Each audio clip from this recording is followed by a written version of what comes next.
राधे राधे दोस्तों। माता रानी और श्री हरि की कृपा आपके और आपके समस्त परिवार पर सदैव बनी रहे। आज का दिन है सोमवार 29 जनवरी। आज की माघ मास की कथा में आप सभी का स्वागत है। आज हम आपको माघ मास के प्रथम अध्याय की कथा को सुनाने जा रहे हैं, जिसके श्रवण मात्र से आपके पूर्व जन्म और वर्तमान में किए गए जाने अनजाने में कोई गलती या भूल हो गई हो, इस कथा के सुनने मात्र से आपके सभी पापों का विनाश हो जाता है। सबसे पहले जान लेते हैं कि माघ मास इतना महत्वपूर्ण क्यों है और माघ मास में कथा सुनने से किस तरह से सभी कार्य संपन्न होते हैं। चलिए सबसे पहले जान लेते हैं माघ मास की महिमा। माघ एक ऐसा माह जो भारतीय संवत्सर का 11वां चंद्रमास व 10वां सौर मास कहलाता है। दरअसल मघा नक्षत्र युक्त पूर्णिमा होने के कारण यह महीना माघ का महीना कहलाता है। वैसे तो इस मास का हर दिन पर्व के समान जाता है, लेकिन कुछ खास दिनों का खास महत्व भी इस महीने में होता है। ब्रह्मा, विष्णु, महेश, आदित्य, मरुदगण तथा अन्य सभी देवी देवता माघ मास में संगम स्नान करते हैं। मान्यता है कि प्रयाग में माघ मास में 3 बार स्नान करने का फल 10,000 अश्वमेध यज्ञ से भी ज़्यादा होता है। पूरे महीने माघ स्नान करने वाले मनुष्यों पर भगवान विष्णु प्रसन्न रहते हैं तथा उन्हें सुख, सौभाग्य, धन, संतान और मोक्ष प्रदान करते हैं।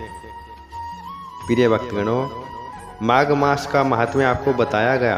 अब प्रथम अध्याय की कथा को शुरू करते हैं। सभी भक्तजन बड़े ही ध्यान पूर्वक इस कथा को सुने। एक समय श्री सूत जी ने अपने गुरु श्री व्यास जी से कहा कि गुरुदेव, कृपा करके आप मुझे माघ मास का महात्म्य कहिए, क्योंकि मैं आपका शिष्य हूँ। व्यास जी कहने लगे कि रघुवंश के राजा दिलीप एक समय यज्ञ के स्नान के पश्चात पैरों में जूते और सुंदर वस्त्र पहनकर शिकार की सामग्री से युक्त कवच और शोभायमान आभूषण पहने हुए अपने सिपाहियों से घिरे हुए जंगल में शिकार खेलने के लिए अपनी नगरी से बाहर निकले। उनके सिपाही जंगल में शिकार के लिए मरग, व्याघ्र, सिंह आदि जंतुओं की तलाश में इधर उधर फिरने लगे।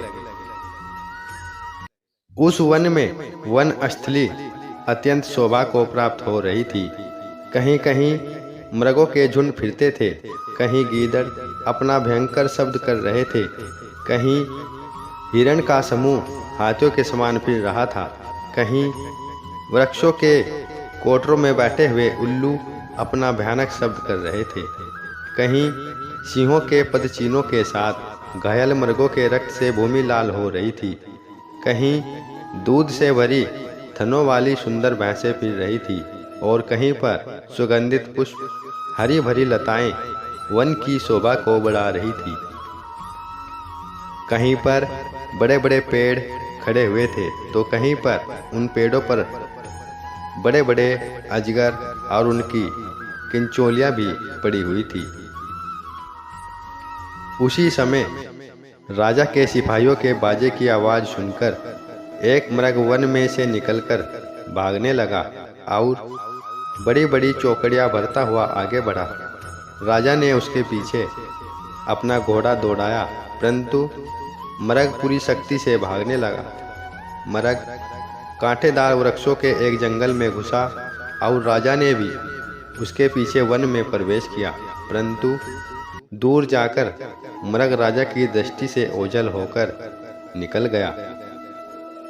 राजा निर्जन वन में अपने सैनिकों सहित प्यास के मारे अति दुखी हो गया।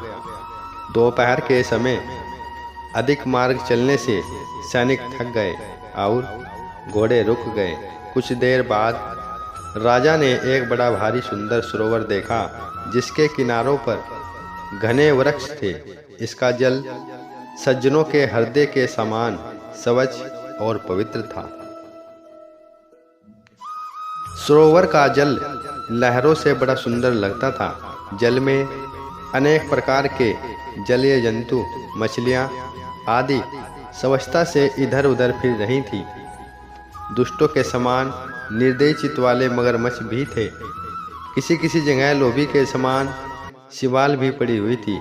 जैसे विपत्ति में पड़े हुए लोगों को दुखों को हरने वाले दानी पुरुष के समान यह सरोवर अपने जल से सबको सुखी करता था, जैसे मेघ चातक के दुख को हरता है।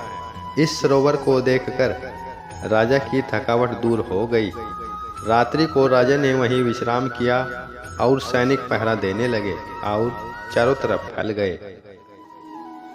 रात के अंतिम समय में शुक्रों के एक झुंड ने आकर सरोवर में पानी पिया और कमल के झुंड के पास आया।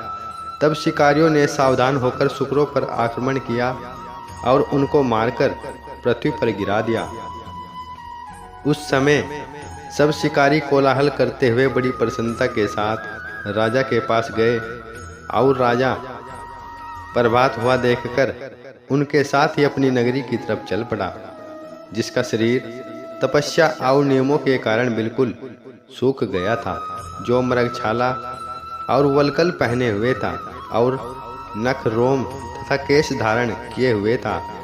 राजा ने ऐसे घोर तपस्वी को देखकर बड़े आश्चर्य से उसको प्रणाम किया और हाथ जोड़कर खड़ा हो गया।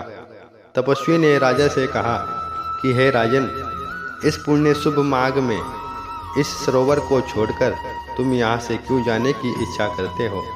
तब राजा कहने लगा कि हे महात्मन, मैं तो माघ मास में स्नान के फल को कुछ भी नहीं जानता। कृपा करके आप विस्तार पूर्वक मुझको बताइए। प्रिय भक्तगणों, माघ मास के महात्म्य का प्रथम अध्याय हमने आप सभी को सुनाया है। इस अध्याय को ध्यान पूर्वक पढ़ें और अपना कल्याण करें। दूसरा अध्याय कल फिर लेकर उपस्थित होंगे। आप सभी पर भगवान श्री हरि की कृपा बनी रहे। राधे राधे। जय श्री कृष्ण।